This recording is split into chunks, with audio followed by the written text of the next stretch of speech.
Assalamualaikum warahmatullahi wabarakatuh. Masih bertemu kembali dengan Ibu Sri Utami. Hari ini Ibu akan melanjutkan materi kelas 11 Matematika Wajib, yaitu program linear part ketiga. Menentukan model matematika program linear. Jadi sebelum kita masuk ke menyelesaikan program linear, kita harus menentukan dulu model matematika. Nah, hari ini pembahasannya adalah menentukan model matematika. Model matematika adalah sebuah cara untuk merubah permasalahan sehari-hari ke dalam bahasa matematika dalam bentuk persamaan, pertidaksamaan, dan juga fungsi. Di dalam pemodelan matematika untuk masalah program linear, terdapat dua macam fungsi, yaitu yang pertama ada fungsi tujuan atau fungsi objektif dengan bentuk Z sama dengan F dalam kurung X, Y sama dengan AX tambah BY. Kemudian, yang kedua adalah fungsi kendala atau batasan berupa sistem pertidaksamaan linear. Langkah-langkah menentukan model matematika dari permasalahan program linear. Yang pertama, kita tuliskan ketentuan-ketentuan yang ada ke dalam tabel. Kemudian yang kedua, kita buat permisalan untuk objek-objek yang belum diketahui dalam bentuk variabel. Misalnya, X dan Y. Kemudian yang ketiga, buatlah sistem pertidaksamaan linear dari hal-hal yang sudah diketahui. Ini merupakan fungsi kendala atau batasan. Kemudian yang keempat adalah kita tentukan fungsi tujuan atau fungsi objektif, yaitu fungsi yang akan dimaksimumkan atau diminimumkan. Langsung saja kita masuk ke contoh soal dan pembahasan. Soal yang pertama. Untuk membuat 1 liter minuman jenis A diperlukan bahan pokok berupa 2 kaleng sari buah dan 1 kaleng susu. Untuk membuat 1 liter minuman jenis B diperlukan bahan pokok berupa 2 kaleng sari buah dan 3 kaleng susu. Di kafe Pak Juanda tersedia 40 kaleng sari buah dan 30 kaleng susu. 1 liter minuman jenis A dijual seharga 30.000, sedangkan 1 liter jenis minuman B dijual dengan harga 50.000. Buatlah model matematika yang bertujuan untuk memperoleh pendapatan maksimum Pak Juanda dari penjualan kedua jenis minuman tersebut. Nah, jadi kita hanya menentukan model matematikanya saja. Nah, penyelesaiannya berdasarkan langkah-langkah yang sudah Ibu paparkan. Langkah yang pertama yaitu kita menuliskan ketentuan-ketentuan yang ada dalam soal ke dalam tabel. Jadi, apa saja yang ada di soal ini kita masukkan ke dalam tabel. Nah, yang pertama yaitu jenis minuman. Jenis minuman diketahui di dalam soal ada jenis A dan jenis B. Nah, kita misalkan jenis A-nya itu X, kemudian jenis B-nya Y. Kemudian apalagi yang ada di soal? Nah, sari buah, kemudian dan juga susu. Nah, kita masukkan jenis A. Minuman jenis A diperlukan bahan pokok. Nah, diperlukan bahan pokoknya yaitu 2 kaleng sari buah, kemudian 1 kaleng susu. Nah, selanjutnya untuk jenis B kita masukkan juga. Jenis B diperlukan bahan pokok berupa 2 kaleng sari buah dan 3 kaleng susu. Kita masukkan juga 2 dan 3. Kemudian kita masukkan batasan. Nah, batasan di sini adalah yang tersedia di kafenya. Nah, jadi yang di kafe Pak Juanda ini hanya tersedia 40 kaleng sari buah dan 30 kaleng susu. Nah, ini batasnya. Nah, jadi yang tersedia di kafenya itu hanya 40 kaleng dan 30 kaleng. 40 kaleng sari buah dan 30 kaleng susu. Kita masukkan batasannya. 40 kaleng sari buah dan 30 kaleng susu. Kemudian kita masukkan harganya. Untuk 1 liter minuman jenis A harganya 30.000. Kemudian untuk 1 liter minuman jenis B harganya 50.000. Nah, selanjutnya setelah kita misalkan X dan Y dan kita sudah membuat tabel, kita langsung ke langkah yang ketiga, yaitu kita buat sistem pertidaksamaan linear dari hal-hal yang sudah diketahui. Kita buat sistem pertidaksamaan linearnya dari tabel ini. Nah, pertidaksamaan yang pertama yaitu yang ini.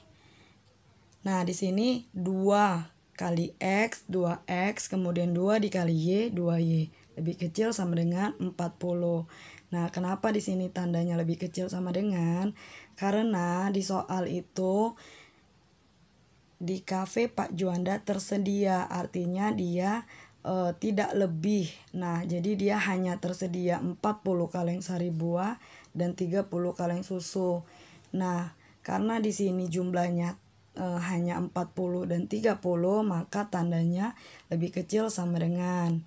Kemudian pertidaksamaan yang kedua juga 1 kali X, kita tulis X saja, kemudian 3 dikali Y, 3Y, tandanya juga lebih kecil sama dengan 30. Karena di sini ada batasan yang tersedia. Oke, lanjut. X-nya lebih besar sama dengan 0, kemudian Y-nya lebih besar sama dengan 0. Karena di sini jenis A-nya, minuman jenis A dan jenis B-nya itu tidak mungkin dia nilainya negatif, sehingga dia tandanya lebih besar. Kemudian yang terakhir yaitu setelah kita menentukan pertidaksamaan linearnya, kita menentukan fungsi objektif atau fungsi tujuannya. Nah, fungsi tujuannya di sini bentuknya yaitu f x, y sama dengan, kita lihat di sini dari harganya. Fungsi tujuan atau fungsi objektifnya kita ambil dari harga, yaitu 30.000 untuk jenis A atau X, kemudian 50.000 untuk jenis B atau Y. Kita masukkan, yaitu bentuknya menjadi 30.000 X dan 50.000 Y ditambahkan. Nah, selanjutnya inilah yang dinamakan model matematika. Kita lanjut ke contoh soal yang kedua. Contoh soal yang kedua, sebuah perusahaan akan mengangkut 480 kardus dan 352 peti. Perusahaan tersebut akan menyewa 2 jenis kendaraan, yaitu mobil box dan truk. Mobil box dapat mengangkut tidak kurang dari 40 kardus dan 16 peti. Truk dapat mengangkut tidak kurang dari 30 kardus dan 32 peti. Biaya sewa untuk satu mobil box sebesar 100.000 dan untuk truk sebesar 150.000 sekali jalan. Buatlah model matematika yang bertujuan untuk memperoleh jenis kendaraan yang harus disewa dengan pengeluaran minimum. Nah, seperti langkah sebelumnya, kita buat dulu tabel, kita masukkan ketentuan-ketentuan yang ada di soal. Apa saja yang diketahui di soal? Ada jenis kendaraan, ada mobil box, kemudian ada truk. Kita misalkan mobil boxnya X, kemudian truknya Y. Kemudian apa saja? Kemudian diketahui ada mengangkut kardus dan peti. Berarti kita buat kardus, kemudian juga peti. Sekarang kita masukkan di sini mobil box dapat mengangkut tidak kurang dari, berarti kita masukkan tidak kurang dari 40 kardus dan 16 peti. Sedangkan truk dia dapat mengangkut tidak kurang dari 30 kardus dan 32 peti. Kemudian kita masukkan batasannya. Batasan ini adalah ketersediaan. Jadi sebuah perusahaan akan mengangkut 480 kardus dan 352 peti. Inilah batasannya, yaitu kita masukkan 480 kardus dan 352 peti. Kemudian kita masukkan harga atau biaya sewanya. Untuk mobil box 100.000, untuk truk yaitu 150.000. Kemudian langkah selanjutnya, setelah kita misalkan dia X dan Y sudah kita masukkan ke dalam tabel, kita masuk langkah yang ketiga, yaitu kita membuat sistem pertidaksamaan linear dari hal-hal yang sudah diketahui. Kita buat sistem pertidaksamaan linear, yaitu fungsi, kendala atau batasan. Yang pertama, yaitu 40X ditambah 30Y lebih besar sama dengan 480. Kita ambil yang ini, 40 kali X ditambah 30Y lebih besar sama dengan 480. Kenapa di sini tandanya lebih besar sama dengan? Karena bahasa dalam soalnya di sini dia tidak lebih, kita lihat di sini, mengangkut tidak kurang atau tidak lebih dari 40. Nah, tidak kurang berarti dia tidak boleh kurang dari 40. Berarti dia boleh lebih dari 40 dan juga 16. Nah, sehingga tandanya lebih besar sama dengan. Kemudian yang kedua, 16X ditambah 32Y. Kita ambil yang ini, 16X kemudian 32Y lebih besar sama dengan 352. Karena di sini juga truk dapat mengangkut tidak kurang dari 30, artinya boleh lebih. Berarti dia tidak boleh kurang dari 30 dan 32 peti. Kemudian X-nya juga lebih besar sama dengan 0, kemudian Y-nya juga lebih besar sama dengan 0. Karena mobil box kita umpamakan X, kemudian truk kita umpamakan Y, ini tidak mungkin dia bernilai negatif. Kemudian setelah kita mendapatkan fungsi kendala atau batasannya, kita buat fungsi objektifnya atau fungsi tujuan untuk memaksimumkan atau meminimumkan. Nah, fungsinya kita lihat dari harga.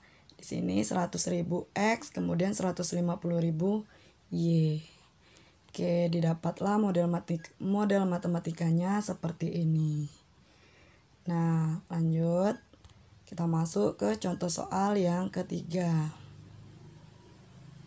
Contoh soal yang ketiga yaitu luas sebuah daerah parkir adalah 1760 meter kuadrat. Luas rata-rata untuk mobil kecil 4 meter kuadrat dan mobil besar 20 meter kuadrat. Daya tampung daerah parkir maksimum 200 kendaraan. Jika biaya parkir mobil kecil 5.000 dan mobil besar 10.000, tentukan penghasilan maksimum yang dapat diperoleh tempat parkir tersebut. Buatlah model matematikanya. Jadi kita buat model matematikanya saja. Nah, di sini penyelesaiannya sama seperti sebelumnya. Kita masuk langkah yang pertama, yaitu kita membuat tabel dengan menuliskan ketentuan-ketentuan yang ada di dalam soal. Kita masukkan ke dalam tabel apa saja yang ada di soal. Di soal ada jenis kendaraan, ada jenis kendaraan mobil besar dan mobil kecil. Kemudian di sini ada banyaknya mobil, ada 200 kendaraan di sini ya. Kemudian di sini ada luas daerah parkir, berarti ada banyak mobil dan luas. Kemudian kita masukkan untuk mobil besar. Nah, karena di sini banyak mobilnya tidak diketahui, maka kita buat X, kemudian luasnya tapi di sini 20 meter kuadrat kita tulis. Kemudian mobil kecil juga tidak diketahui, kita tulis Y.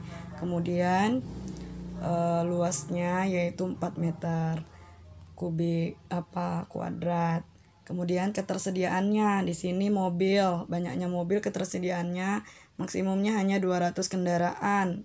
200 kendaraan. Kemudian luasnya 1760 meter kuadrat. Kemudian kita buat di sini biayanya. Biayanya untuk mobil besar dan mobil kecil. Untuk mobil kecil 5.000, mobil besar 10.000. Selanjutnya kita buat sistem pertidaksamaan linear dua variabel dari tabel berikut. Nah, kita buat yang pertama X ditambah Y lebih kecil sama dengan 200. Nah, kenapa di sini lebih kecil sama dengan 200? Karena maksimumnya hanya 200. Berarti dia tidak boleh lebih dari 200. Berarti dia lebih kecil sama dengan 200. Kemudian yang kedua yaitu 20X ditambah 4Y lebih kecil sama dengan 1760 juga. Kemudian X-nya lebih besar sama dengan 0, kemudian Y-nya juga lebih besar sama dengan 0, karena nilai mobil besar dan mobil kecil tidak mungkin bernilai negatif. Kemudian setelah kita mendapatkan fungsi kendala atau batasan, kita cari fungsi tujuan. Fungsi tujuannya dalam bentuk F, X, Y sama dengan, di sini kita masukkan 10.000 X ditambah 5.000 Y. Inilah fungsi tujuan atau fungsi objektif. Didapatlah model matematikanya adalah seperti ini. Nah, jadi untuk materi hari ini kita hanya menentukan model matematikanya dari soal yang Ibu berikan. Kemudian anak-anak akan Ibu beri tugas, kemudian kalian juga harus menentukan model matematikanya saja. Nah, langkah-langkahnya seperti yang sudah Ibu jelaskan di dalam materi ini. Kita tentukan tabel, kemudian kita masukkan apa saja yang ada di soal, kemudian menentukan fungsi kendala, kemudian menentukan yang terakhir yaitu fungsi objektifnya. Nah, mungkin hari ini cukup sampai di sini. Cukup sekian dan terima kasih. Ibu akhiri dengan wabillahi taufiq wal hidayah. Wassalamualaikum warahmatullahi wabarakatuh.